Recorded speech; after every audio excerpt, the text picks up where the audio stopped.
என்றும் நான் செல்ல மாட்டேன்.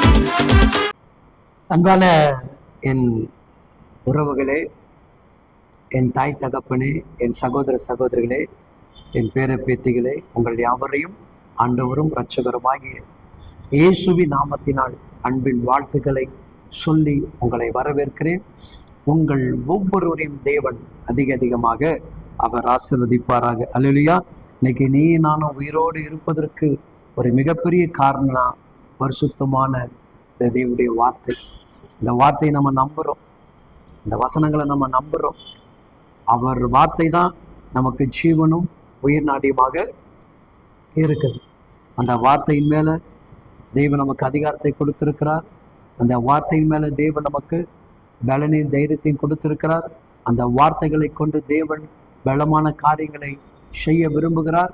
இன்றைக்கு நீங்கள் எதை செய்ய வேண்டும் என்பதை சிந்தித்து பாருங்கள்.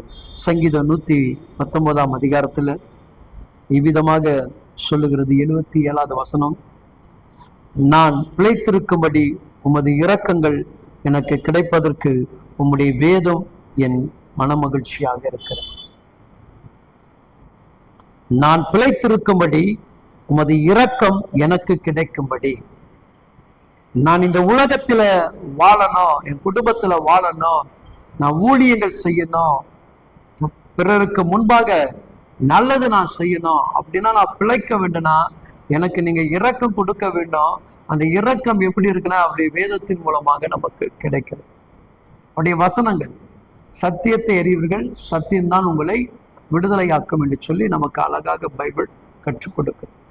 இரவும் பகலும் கர்த்தருடைய வேதத்துல தியானமாக இருக்கிற மனுஷன்தான் பாக்கியவன் என்று பைபிள் நமக்கு சொல்லுகிறது. அப்ப அந்த வார்த்தை, வானமும் பூமியும் ஒழிந்தாலும் என் வார்த்தைகள் ஒழிந்து போகாது என்று சொன்ன அந்த வார்த்தை, நான் சொன்ன வார்த்தைகள் ஒன்றும் தரையில் விழாது, அதை நிச்சயமாக நிறைவேற்றி கொடுப்பேன் என்று சொன்ன வார்த்தைகள்.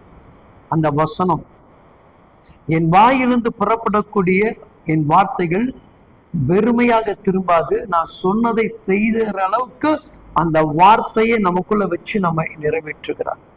அப்போ வசனம், தேவனுடைய வார்த்தையினுடைய வசனங்கள், சத்தியத்துடைய வார்த்தைகள், இந்த வசனம் இருந்தாதான், இந்த வார்த்தை இருந்தாதான் உனக்கு எனக்கு ஜீவனை.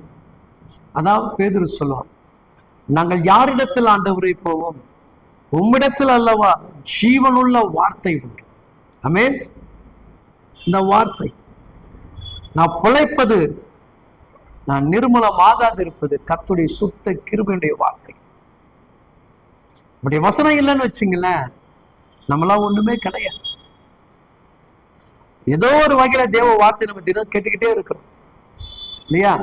பாடல் வரி மூலமா சில தேவ வசனத்தை கேட்கிறோம், சிலருடைய பிரசங்கத்தை கேட்கிறோம், சில ட்ராக்ஸை படிக்கிறோம், சில பிரசங்கியார்கள் எழுதின புத்தகத்தை படிக்கிறோம்.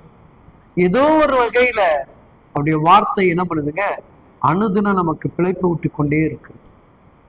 அதனால எந்த காலத்துல என்ன பண்ணாதீங்க, அவருடைய வார்த்தையை மறந்துடாதீங்க, அவருடைய வசனத்தை விட்டு விடாதீங்க. இந்த வசனத்துக்குள்ள நீங்க என்ன பண்ணுங்க, உறுதியாக பற்றி கொள்ளுங்கள்.